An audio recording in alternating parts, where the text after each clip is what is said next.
Hello Internet.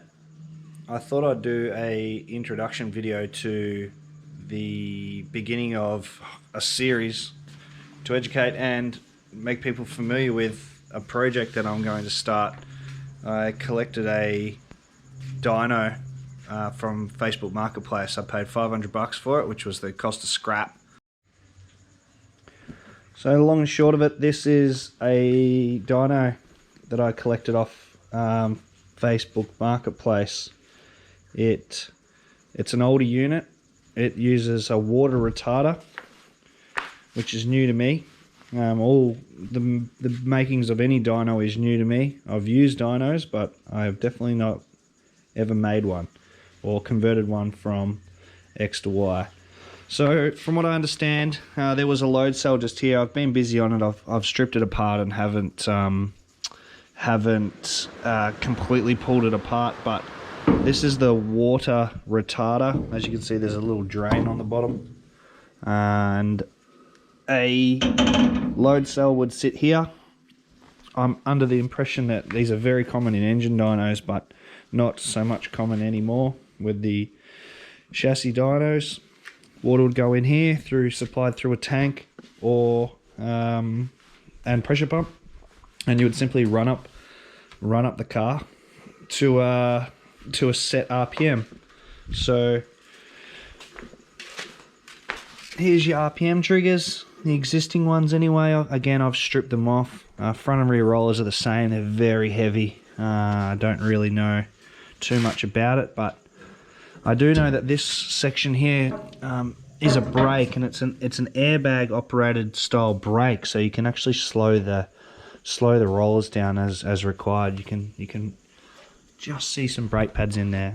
It's irrelevant really. The electrical box consisted of some capacitors, a big transformer, the electrics, another transformer down in here, a contactor.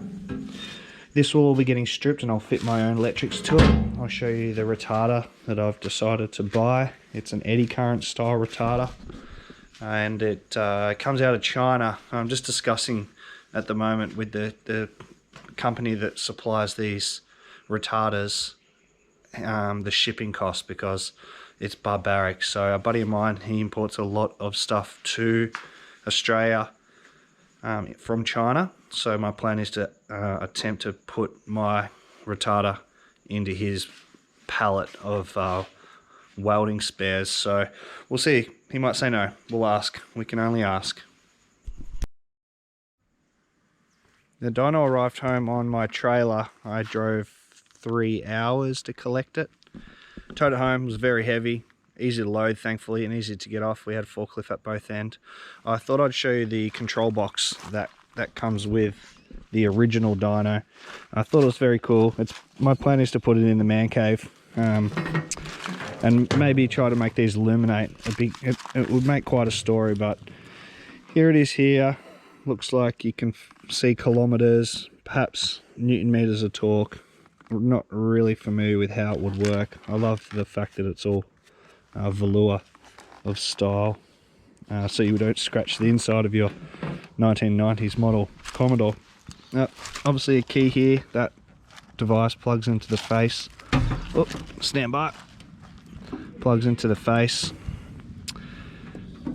Kilometers per hour, torque, maybe kilowatts. Can't say. Know nothing about it.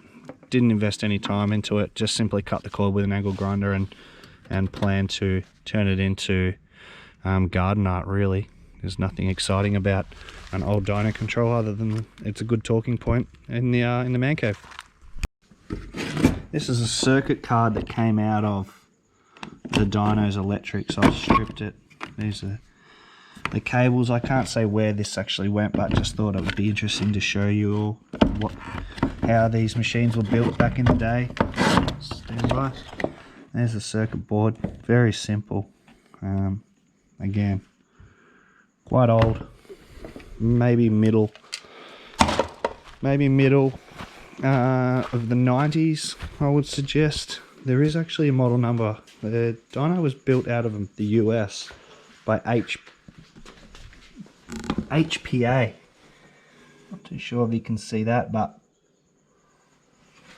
Built out of the US by a company called HPA. I've googled them around, they still exist, but have no, I haven't tried to contact them. My plan is to swap this water style retarder. As you can see, it's just held on here. So I would think that we'll have to lift out, unbolt this, lift out the whole roller as one unit, and yeah, quite possibly measure up this shaft. And I'm not too sure if it's going to require modification, or I can have an adapter made with some like perhaps key weight or even some grub screws to grab onto the new retarder. So the new retarder will be electric. It's called an eddy brake, and it'll be controlled off of Your Dyno software system. So I'm in contact with Your Dyno at the moment. A gentleman in Australia sells the gear here, and he will quite happily supply them with the right software. But the most expensive part of the project and the most crucial part of the project is getting the retarder and getting it right. So when that arrives, I'll adapt it, and then we'll go about purchasing the software. I'll end off this video with some in-car footage of my mate Sam's AE86 with fresh air anti-lag. Have a listen to this thing scream.